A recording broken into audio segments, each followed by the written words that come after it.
Okay, so it's very important that each social class, I use the word class, it's not really the most ideal word, but I'm just going to go with it.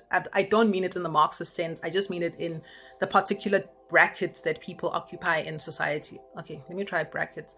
So, whatever social brackets you are existing in, you need to be of sound dharmic alignment, okay, so that you function in that bracket in the most appropriate way for the good of the civilization, okay?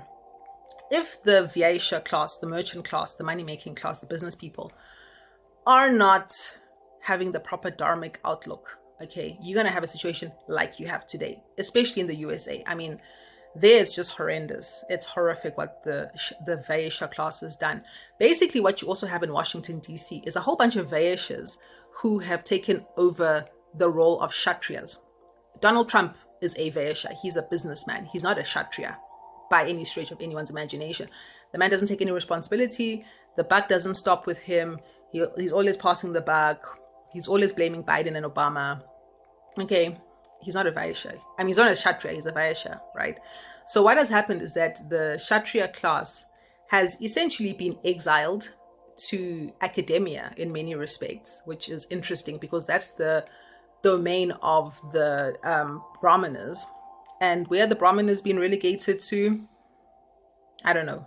They're in the universities, some of them, a lot of them are in the mountains. Some of them are living under bridges on the streets, okay? They're probably the most scattered class. And in fact, one thing I find very interesting what's happening in America right now is that there is a nomadic culture that has been birthed where people are like getting into their vans and making their vans like little houses and then just becoming nomads. And if you talk to these people, there's a guy like that. He's not a nomad necessarily, but he's definitely a Brahmana. His name is, oh, I can't remember his name now. Anyway, he has something called the Venus Project. Okay, this is a very deep thinking man. He's very smart, very deep, very wise. And he's all about reforming the economic, political, and social systems of this world, okay, through his Venus Project. He's a Brahmana. That's what Brahmanas do. They create the Dharma of the society according to which the society will function. They are the culture producers, okay? But things about these van life people, if you listen to them, the reason why they are in that van life culture is because they see a new future that is possible, okay? They are the ideas people, the philosophers. They're the ones who are starting to get everyone thinking that, hey, y'all, this economic system is corrupt and the political system is corrupt.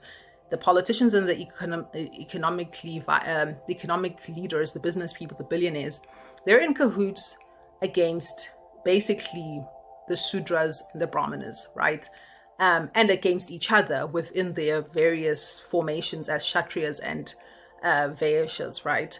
So we need to create a parallel society, rethink this, abandon this, and start afresh. So that's what they're doing, and it's very interesting to see. Okay, so that's what Brahmanas do. So, like I'm saying, things are very much topsy-turvy in the world as we know it today. But if things were to be right, then society would function very smoothly and there would be peace, okay? So what you have now, though, is that the business class, they have bribed the politicians, the kings, the queens, the leaders, to basically do their bidding. And what is their bidding? To allow them to make as much money as possible, okay? And if you look at the Rockefellers, for example, the DuPonts, the Rothschilds, other like super rich families, the Ashtons, whoever, the Astors, these people, there was one of them, I can never remember if it was a Rockefeller or a Rothschild who said this, but they said, if you give me control of a nation's money, I don't care who makes the laws. Okay, this is exactly what this is about. Okay, you have the business class having taken over the ruling class through bribes and through inserting their people into positions that should be occupied by Kshatriyas, people who function according to proper culture, proper dharma, in the good of the society, and defend the people against those who would exploit them by keeping the business class, the Vaishya class, in check, making sure that they pay their taxes, which then keep the society functioning, making sure that they treat their workers with respect and give them a living wage, okay, so that they can function and live a decent, dignified human life, okay? So what's very important, I think, is that we need to look at the fact that our society has been overturned in this way. And why I made this video is because I really think that by naming the problem, it becomes much easier to start to formulate solutions to the problem, okay? And the prime problem is that the Vaishya class has taken over the Kshatriyas' positions of power, and they are not interested in listening to the Brahmanas. Those who are actually Kshatriyas have been turned against the Brahmanas. Brahmanas have, like I've said, they've been displaced. The Sudras are in distress. They're not being taken care of. Taxes are not being paid properly. People are amassing vast amounts of wealth unnecessarily, while also, because they've supplanted the authority of the Kshatriyas by inserting their own people, or have bribed Kshatriyas and put Kshatriyas in place who will do their bidding. You know, so much environmental degradation is happening. Like I mentioned, the DuPonts, these are the people who produce the chemicals that are used in the processes of making paper, right, from tree pulp. Now, there's a documentary I watched about cannabis and hemp. If you use hemp to produce paper, it uses way less chemicals than the tree pulp process, okay? And people used to use hemp for the longest time. The first paper that was made by the Chinese was made using hemp, okay? Clothing was made using hemp. Rope for sailboats was made using hemp.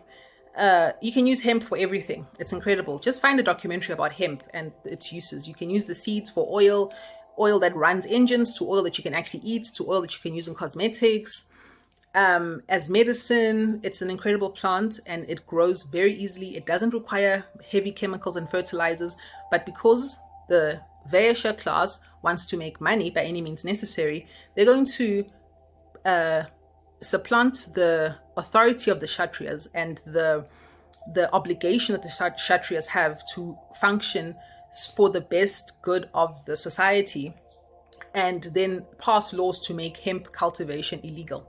Okay, pass laws to ensure that we use fossil fuels instead of using the plasma, which is all around us, to generate electricity, right? If Kshatriyas were functioning according to the Dharma-based advice of the Brahmana class, they would say, what is the cleanest and cheapest way to produce electricity? What is the cleanest and cheapest way to get our cars driving? Okay, and then they would do that. But that's not happening because, like I say, the Vaishya class has taken over. And then obviously, you know, the Sudras are suffering greatly. So I think, like I said, if we can name the problem, then we will find solutions.